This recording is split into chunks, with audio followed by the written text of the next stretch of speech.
નમસ્કાર દર્શક મિત્રો, લેટેસ્ટ ન્યૂઝમાં આપનું સ્વાગત છે। આજે આપણે દેશ વિદેશના એવા 15 મોટા સમાચાર વિશે વાત કરીશું જે તમારા જીવન પર સીધી અસર કરશે। ગુજરાતમાં હજુ 4 સિસ્ટમ સક્રિય। કરજણ ડેમના 5 દરવાજા ખોલાયા। ચોંકાવનારું દ્રશ્ય। 10,000 કિલોમીટર લાંબી વાદળોની દિવાલ। આહવાનો શિવઘાટ ધોધ ભયાનક બન્યો। જંતર મંતર માં ઇન્ટરનેટ બંધ। ગુજરાતમાં આભ ફાટ્યું।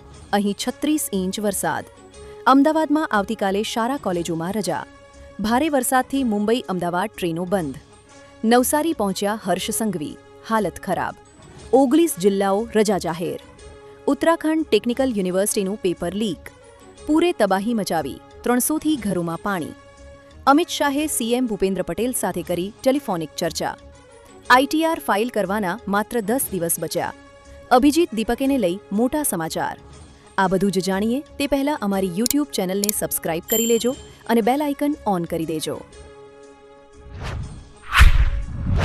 ગુજરાતમાં હજુ 4 સિસ્ટમ સક્રિય। હાલ વાતાવરણમાં એક સાથે 4 અલગ અલગ સિસ્ટમ સક્રિય હોવાથી વરસાદનું જોર વધવાની સંભાવના વ્યક્ત કરવામાં આવી છે, જેમાં western disturbance, upper air cyclonic circulation, shear zone અને મોન્સૂન ટ્રફ સક્રિય હોવાના કારણે રાજ્યના અનેક વિસ્તારોમાં ભારે વરસાદ પડી શકે છે।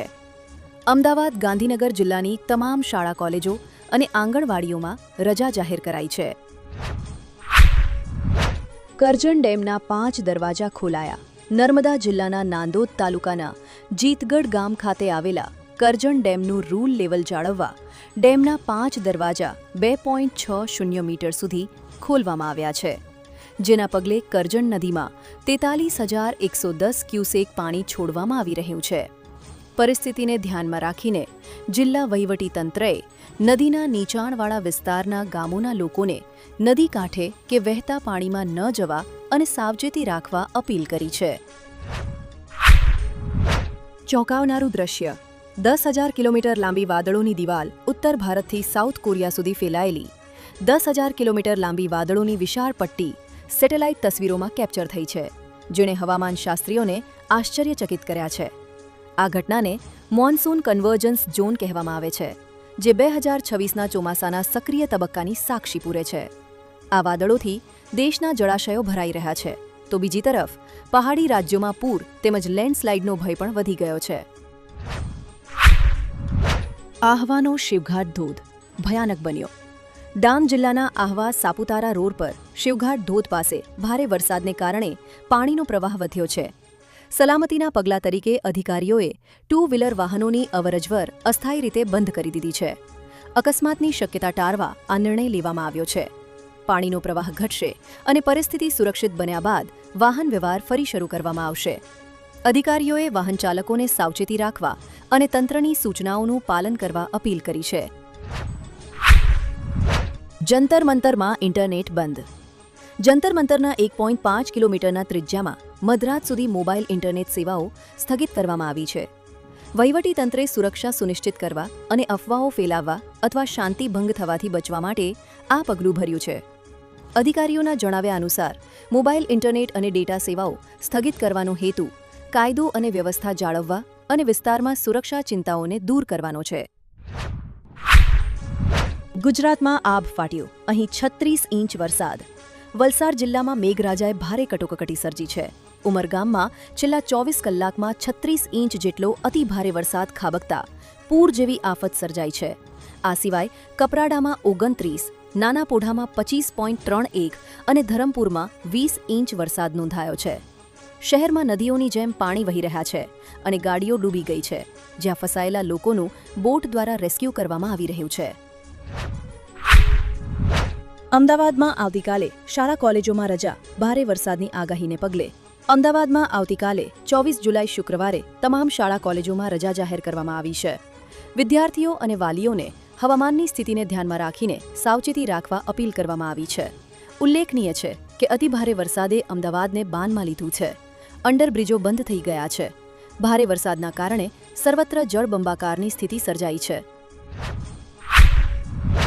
ભારે વરસાદથી મુંબઈ અમદાવાદ ટ્રેનો બંધ। વલસાડ વાપીમાં ભારે વરસાદને પગલે મુંબઈ અમદાવાદ વચ્ચેનો ટ્રેન વ્યવહાર ખોરવાયો છે।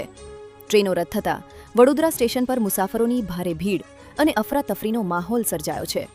રેલવે દ્વારા હેલ્પ ડેસ્ક શરૂ કરાયો હોવા છતાં યોગ્ય માહિતી ન મળતી હોવાની મુસાફરોની ફરિયાદ છે. ટિકિટના નાણાં પરત મેળવવા પણ મુસાફરોને મુશ્કેલી પડી રહી છે. નવસારી પહોંચ્યા હર્ષ સંઘવી. નવસારી જિલ્લામાં સર્જાયેલી પૂરની સ્થિતિ વચ્ચે નાયબ મુખ્યમંત્રી હર્ષ સંઘવી તાત્કાલિક નવસારી પહોંચ્યા હતા. તેમણે ડિઝાસ્ટર કંટ્રોલ રૂમ ખાતે જિલ્લા કલેક્ટર અને અધિકારીઓ સાથે ઉચ્ચસ્તરીય બેઠક યોજી હતી. બેઠકમાં નદીઓના જળસ્તર, પૂરની સ્થિતિ તેમજ બચાવ અને રાહત કામગીરીની વિસ્તૃત સમીક્ષા કરવામાં આવી હતી. આ બેઠકમાં જિલ્લા ભાજપ પ્રમુખ સહિત સ્થાનિક સંગઠનના પદાધિકારીઓ અને અધિકારીઓ પણ ઉપસ્થિત રહ્યા હતા.